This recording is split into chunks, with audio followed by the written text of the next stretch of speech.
Well, November is National Homeless Youth Awareness Month. Unlike homeless adults who are seen in tent cities, homeless youth are typically hidden in the shadows. And Chicago area housing advocates say there is a particular group of young people at much greater risk of living on the streets, and WGN's Mike Lowe reports.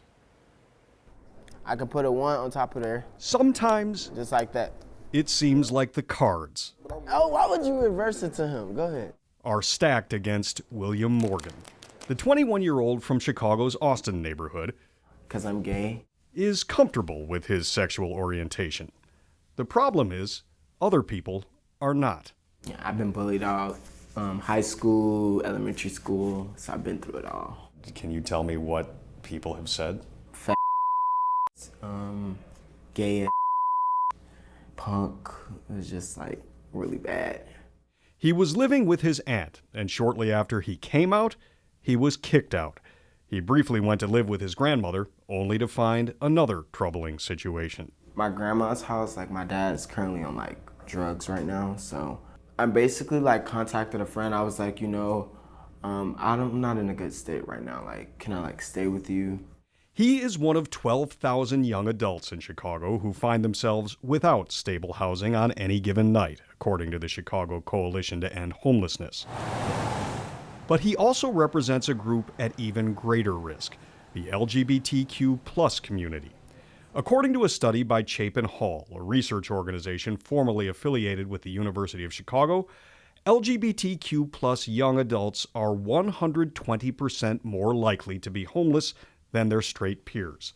The group makes up only 7% of the country's total youth population, but they account for 40% of all young people experiencing homelessness in the country. LGBTQ youth were way overrepresented among that population. Amy Dworsky is a senior research fellow who worked on the study.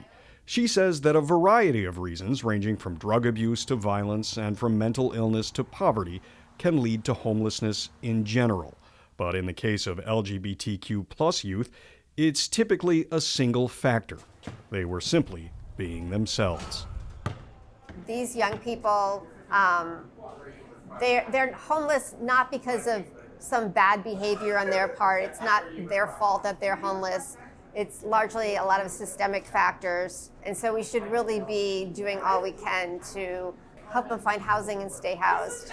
One organization working to do that is Covenant House Illinois. We provide wraparound comprehensive services to young people experiencing housing instability. The newly renovated East Garfield Park shelter next to the L's Green Line is exclusively focused on 18 to 24-year-olds.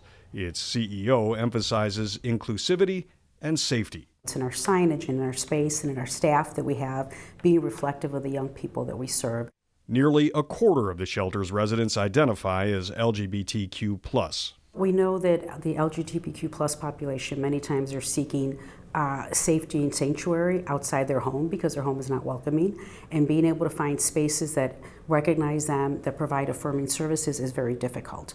Covenant House provides beds for more than 50 people every night. So basically, I share a room with two other people.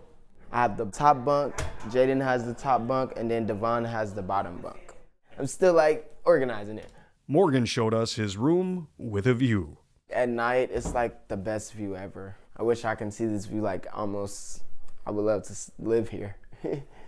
But congregate rooms can create conflicts. Those are challenging spaces for young people, particularly our trans youth. That is one of the things that we have. We have 9 binary bedrooms just to make sure that we're providing a safe, welcoming space for them. So we do the most basic from shelter, food, showers, laundry, but also we provide clinical case management services, employment and education services.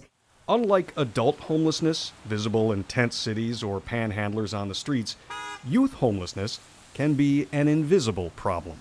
So they're often doing things like couch surfing, doubling up. So they're not as visible as chronically homeless adults, for example. So I think that's why people don't really realize how big a problem this is.